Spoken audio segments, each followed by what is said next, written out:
At the climax of Dune Part 2, Paul Atreides successfully defeats the rival Harkonnen forces, avenges his family, and ascends to the Emperor's throne. It feels like the ultimate, sweeping, cinematic victory. Modern blockbusters naturally bend toward this specific shape. Audiences expect a clear protagonist to root for, a chosen savior who liberates the oppressed and restores order to the galaxy. But the original author explicitly designed this narrative to be a trap.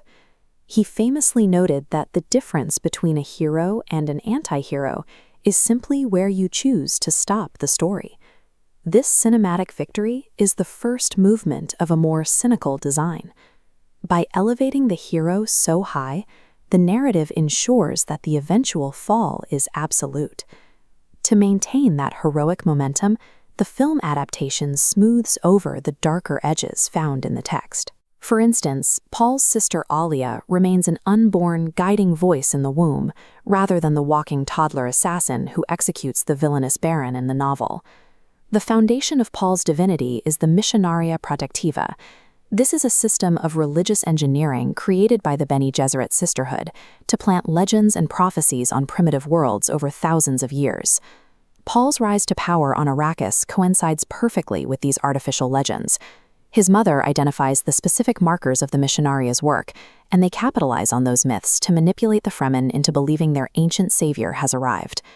And by leaning into this godhood to claim the throne, Paul unleashes a fanatical, unstoppable Fremen holy war. His total victory is actually a catastrophic loss of control.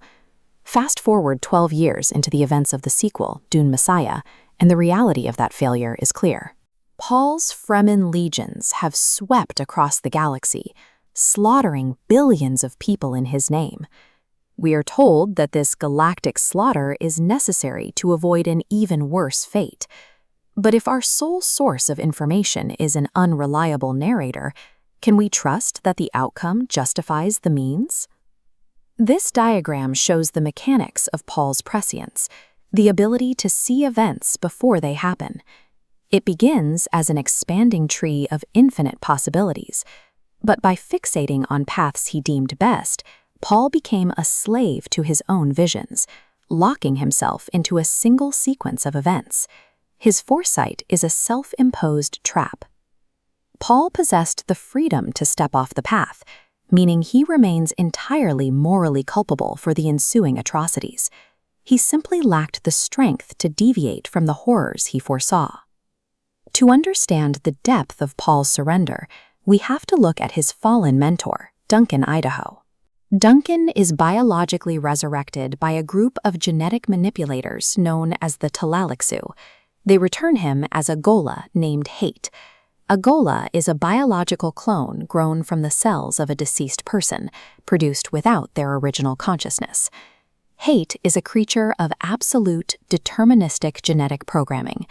Deep within his engineered mind, his creators implanted a hidden psychological trigger, a biological compulsion forcing him to assassinate Paul. But in the exact moment that trigger is activated, Hayt's innate loyalty revolts. His deep-seated humanity violently overrides his genetic coding, tearing through the conditioning. Duncan's reemergence serves as the ultimate foil. He proves that genuine human free will can conquer absolute engineered programming, standing in stark contrast to Paul's complete surrender to prophecy. This ideological clash culminates in a devastating climax.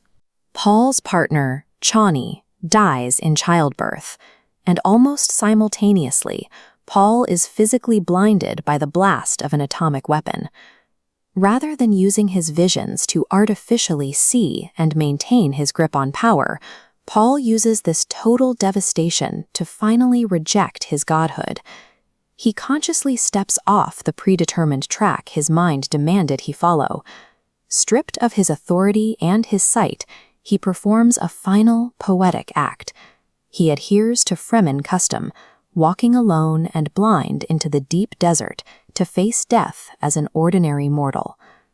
Ironically, it is only by losing his physical eyes and abandoning the empire he built that Paul breaks the paralyzing curse of his own foresight. In his absolute isolation, he finds a cathartic peace. Dune Messiah provides the essential conclusion to the first book. It serves as a necessary corrective to the imagery of the hero, forcing us to witness the wreckage Paul leaves behind.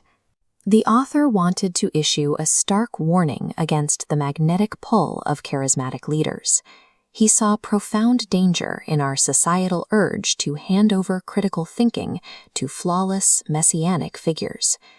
The enduring legacy of Dune is a tragic warning about the cost of surrendering human agency to charismatic leaders.